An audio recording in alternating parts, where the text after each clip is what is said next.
నమస్తే, welcome to 99 TV.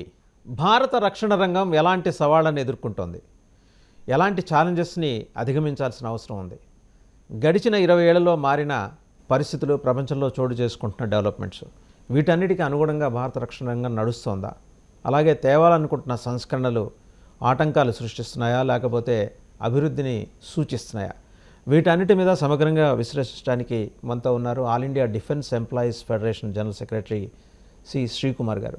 నమస్తే శ్రీకుమార్. నమస్తే. నమస్తే. Hope your Medak convention went on well. The other day you were here.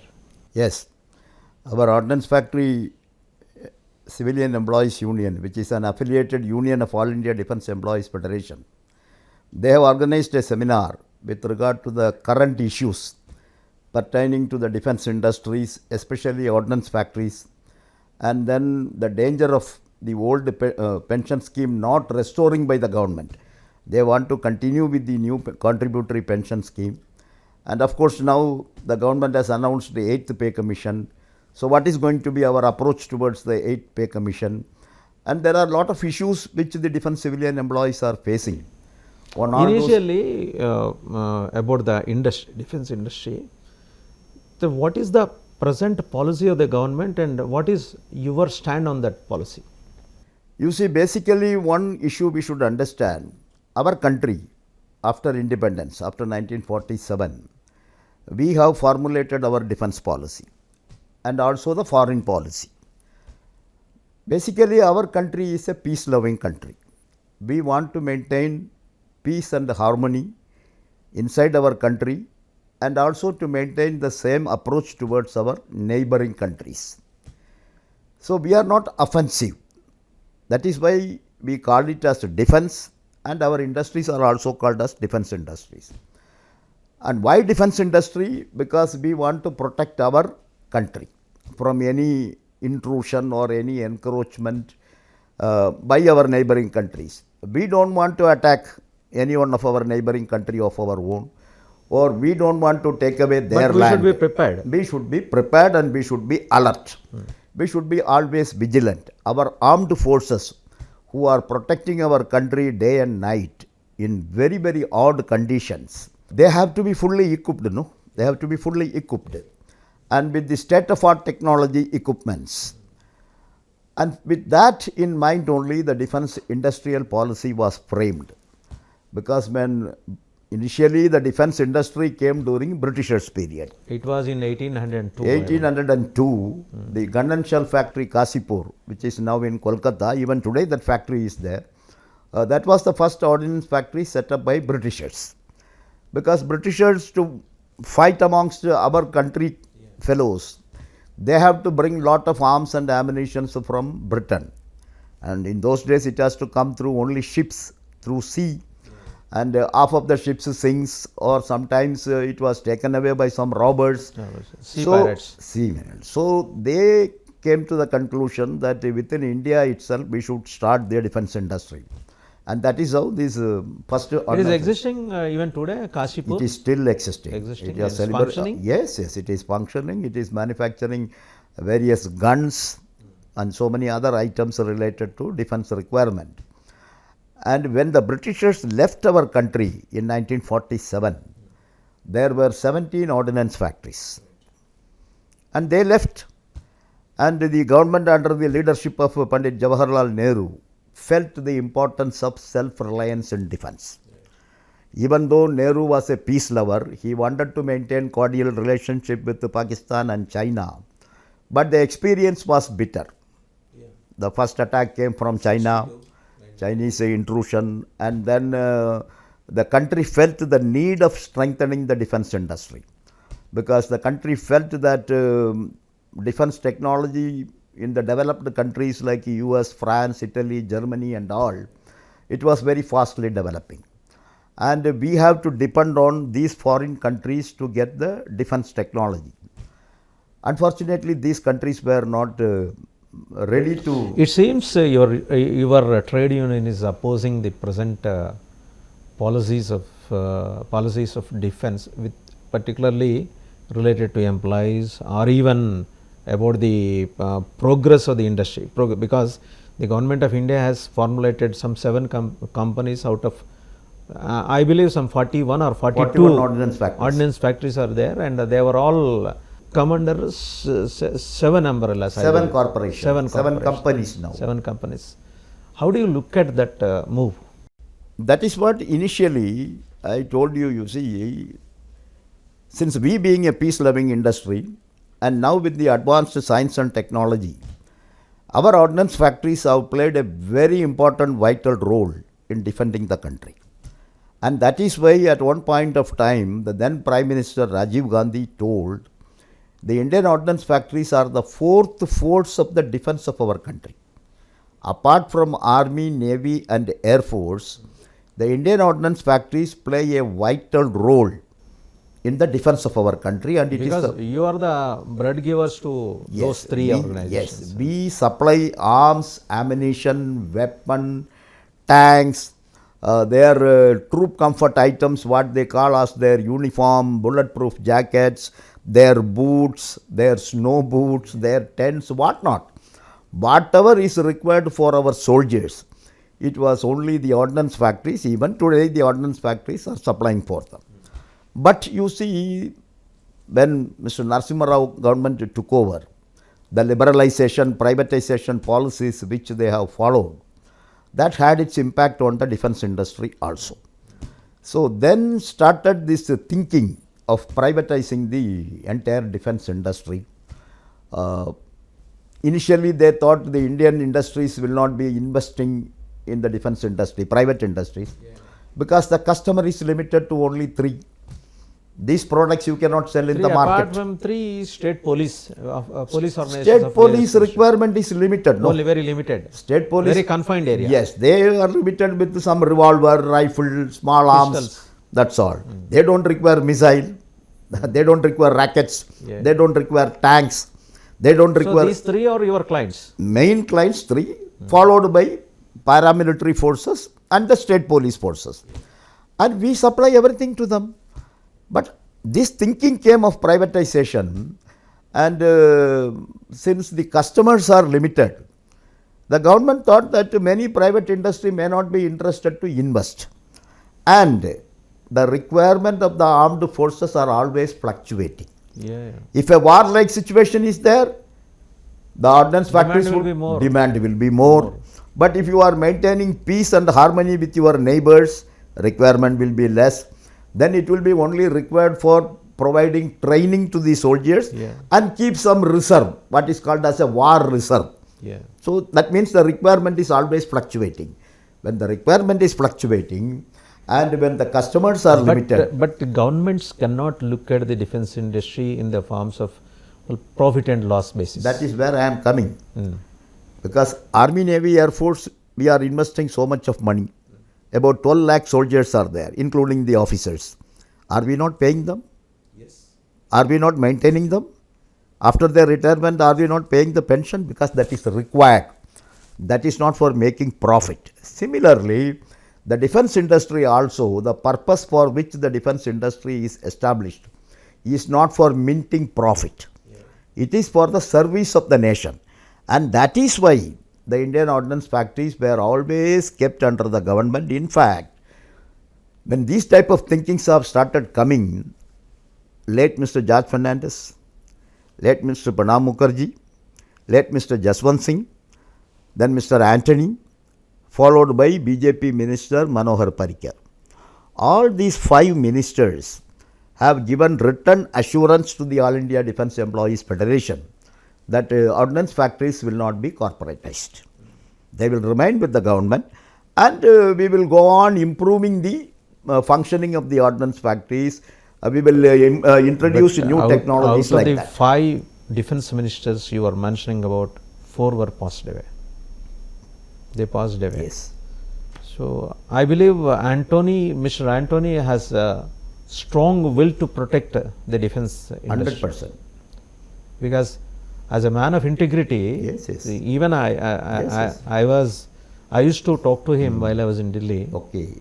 He is a man of integrity. Yes, yes, 100%. That is why he is respected irrespective of political affiliations. Above political parties. Yes, he is a respected leader of our country, no doubt about it. Unfortunate, we missed George Fernandez. George Fernandez we missed, and Manohar Parrikar also. He also had a vision. In fact, he gave a challenge to us. I am giving a challenge to you. You produce more than 17,000 crores next year, and then go up to 35,000 crore. We accepted the challenge. But unfortunately, subsequently, Nirmala Sitharaman ji came, followed by Rajnath Singh ji. But ultimately, it is the policy decision of the Modi government.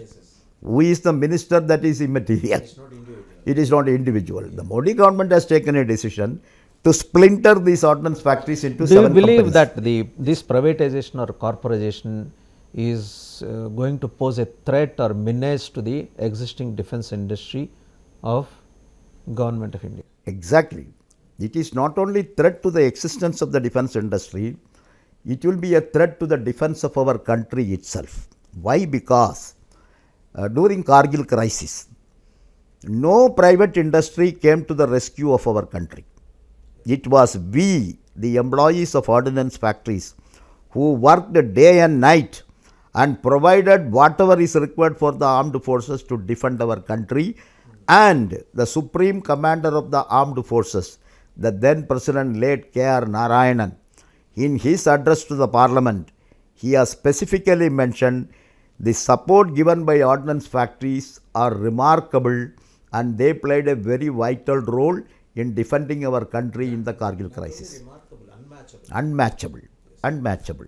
So definitely, when a crisis comes, private industry invests money for profit, and the crisis is the period for them to earn more and more profit, and they will dictate terms on our armed forces. Dictate terms to Government of India. Naturally, armed forces means Government of India only. So that situation should not come, and that is why we as patriotic citizens and patriotic trade union, we are against this move of the government to corporatize, and it is now 3 years, and the result is it has gone to further worse. So after transforming into 7 companies, what is the outcome? Outcome is very bad. 25 of From our 42 factories to 7 companies. 7 companies. And now 7 CMDs, 7 board of directors. And the paraphernalia has become so huge. And you know, in Red-tapeism. government, so that there was only one chairman for 41 ordnance factories. Now there are 7 chairmen and their paraphernalia. So the expenditure side on that side is going on increasing, and the poor workers who struggle day and night, their wages have considerably come down. Because if the work is there, then they get what is called as incentive in the form of wages, piecework wages. That has gone, and factories were working overtime, that is completely stopped. And even compassionate appointment, the employee who die by performing his duty or due to some other disease, which is an outcome of his work in this fully risk and hazardous nature Because of lot job. many chemicals are involved. Compassionate appointment also they have stopped. And what is better in the ordnance factories? Anything has improved. As I told you, instead of 1 chairman, 7 chairmen. Instead of 9 board members, now 21 board members. So that side paraphernalia is increasing. Roti kam hai aur khane wala bahut. Khane wala bahut hai. So that is why we are fighting that ordnance factory should go back to government. But unfortunately, government say it is a policy decision of the government. But we are not ready to surrender. In the interest of nation, we are 100% convinced that these ordnance factories, not only ordnance factories, whether it is DRDO or army-based workshops or naval dockyards, any defense-related industry should be only with the government. Private industries can play a supportive role like supplying raw material, components, spare, fixtures, which they were already doing. So that should be the defense policy of our country. They should be like LED industries. Yes. In the main course, they are not supposed to enter. That's what you mean to say. Yes, exactly. And finally, sir, so you have explained about the policy of the government and the problems and challenges you have been facing. When it comes to the employees and workers part, see, how do you look at the new pension policy? You see, sir, government employees, if you see their contract rules, they are termed as 24 hours government employees. That means I go to the ordnance factory, Medak, I work for 8 hours. My work is over. After coming back, I am a highly qualified technician. Can I go and work in any private industry? You are not supposed to. I am not supposed to. That means what? I am 24 hours government employee. And if I do a misconduct outside the factory, outside the office, they will suspend me. They will take action against me because they say, It's a discipline force. yes. So when you are a disciplined force and I have to confine my living standard only with the salary whatever I am getting to maintain my family, maintain my children, and today is the day of privatization as we are discussing. Education is completely privatized. Medical facilities, hospitals are privatized. So a huge amount we have to spend in our lifetime while we are in service. So after retirement, I should have a decent and dignified retired life. This is what ILO says. This is what the Honorable Supreme Court has told. And for that, a reasonable pension. And for that pension, why should we contribute 10% of our pay? And why our pension should depend on the market forces. The money, whatever I am giving from my salary, it is invested in the share market. And if the share market comes down, my investment also comes down. Now, yesterday when I was in Medak, one young worker stood up in the meeting and told, sir, of late, the share market is coming down and I have lost 70,000 rupees. So that is why, first of all, government employees should not have a contributory pension scheme. It should be a defined, well-defined, guaranteed and non-contributory pension scheme. And that is why we are against this NPS. I believe you have made several representations so far to the government of India, and what is the response? Government response is negative. Government thinks that the pension is a liability. Like somebody thinks, no, my parents are becoming a liability. Like that they are thinking the entire youth they have given to the country. Even in COVID-19 pandemic period, which private industry worked? We only worked, Government hospital, government industry, railways, they only worked. Electricity, transport, who worked? It is only government. So that means these government employees deserves a better treatment. But unfortunately, what is this government's approach? Because they think pension is a liability, they have stopped permanent recruitment in army. Yes. They have started recruiting Agniveers. Is it good for the country? This young boy who comes and works as an Agniveer for 4 years and only once he is thrown out on the road. And when you approached, what is the response of Raksha Mantri? Raksha Mantri, simple answer always is, it is a policy decision of the government. Did you meet the Minister for Finance? Yes, we have met. We have met the Finance Minister, we have met the Defence Minister. But then the response is not in favor of the defence industry nor the employees. Finally, what is your next step, future step? Our next step is, you see, we are a fighting trade union. All India Defence Employees Federation has got a legacy of more than 70 years. We were established in 1953. And whatever today the defence civilian employees are getting, it was only because of the relentless struggle under the banner of All India Defence Employees Federation. And we will continue to fight. We will continue to fight the defence industry. We will continue to fight the restoration of the ordnance factories back to the government. We will continue to find that all our defence civilian employees who are on deemed deputation in the ordnance factory should retire as central government employees and defence civilian employees. We will fight till this NPS and UPS is scrapped and the old pension is restored. Now the 8th pay commission has come, and of course government has announced with some political reasons. Delhi Assembly election is there, and a majority of the chunk of the voters are central government employees. I have a question and I have a suspicion also as well. See, is it linked with the Delhi election result? 100%. In case, it's a hypothetical question. In case BJP is going to lose, what is that you are expecting? No, Will it happen? BJP has announced pay commission keeping the Delhi Assembly in mind, absolutely no doubt about it. But we as employees, we have got nothing to do with this election or that It's election. very true. Once in 10 years, our wages has to be revised. Whether BJP is going to win or some other party is going to win, it is immaterial for us.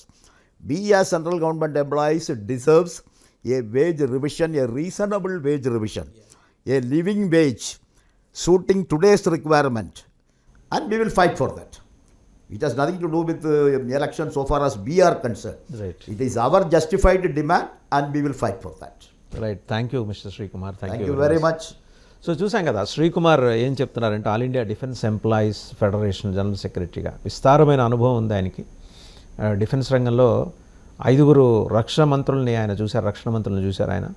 George Fernandez, AK Antony, అలాగే Nirmala Sitharaman for that matter, Manohar Parrikar, ఇంతమందితో కూడా వారు నేరుగా చర్చలు జరిపారు వారి సమస్యల మీద. అలాగే డిఫెన్స్ సెక్టర్ ప్రైవేటైజేషన్ మీద చాలా నిక్కచ్చిగా తన అభిప్రాయాన్ని చెప్పారు. ఎలీడ్ ఇండస్ట్రీస్ ప్రైవేట్ సెక్టర్కి, కార్పొరేట్ సెక్టర్కి వెళ్ళినా పర్లేదు, కానీ కోర్ మాత్రం గవర్నమెంట్ ఆఫ్ ఇండియా దగ్గరే ఉండాలి. ఖచ్చితంగా ఈ organisations, defence research development organisations, defence ఫ్యాక్టరీలు, ఆర్డినెన్స్ ఫ్యాక్టరీలు మాత్రమే చూడాలని. అలాగే ప్రైవేటైజేషన్ చేసే క్రమంలో భాగంగా మొత్తం 42 ఫ్యాక్టరీలని 7 కంపెనీలుగా చేశారు. లోగడ ఒక చైర్మన్ ఉండేవాళ్ళు, ఇప్పుడు 7 చైర్మన్లు ఉన్నారు. సో ఏంటంటే వాళ్ళ మీద పెట్టే ఖర్చు పెరుగుతోంది, అలాగే పూర్ వర్కర్ అలాగే ఉండిపోతున్నాడు. చూడాలంటే దేశంలో అతి కీలకమైన రంగం, యాజ్ ఈ రైట్లీ సెడ్, అప్పటి రాష్ట్రపతి కేఆర్ నారాయణన్ పార్లమెంట్ ఉభయ సభలను ఉద్దేశించి ప్రసంగిస్తూ చేసిన ప్రస్తావన కూడా ఆయన చెప్పారు. We should acknowledge the contribution of the defence factories అని ఆ రోజు ఆయన చేసిన ప్రస్తావన ఉటంకించారు. మన గవర్నమెంట్ ఆఫ్ ఇండియాకి, భారత ప్రభుత్వం దృష్టిలో ఈ అంశం ఉందా, ఉంటే ఎంత సీరియస్గా ఉంది, రక్షణ మంత్రి రాజ్నాథ్ సింగ్ ఏ మేరకు దీని మీద పరిశీలన చేస్తున్నారు, అధ్యయనం చేస్తున్నారు, ఆర్థిక శాఖ మంత్రి నిర్మలా సీతారామన్ కన్నా రిజర్వేషన్స్ ఏంటి, ఇలాంటి బోల్డెన్ అంశాలు ఆయన ప్రస్తావించారు. చూద్దాం, ఇండస్ట్రీ బాగుండాలి, అలాగే ఇండస్ట్రీలో పనిచేస్తున్న వేలాది కార్మికులు కూడా బాగుండాలి. Thank you very much sir. Thank you. All the best for your viewers.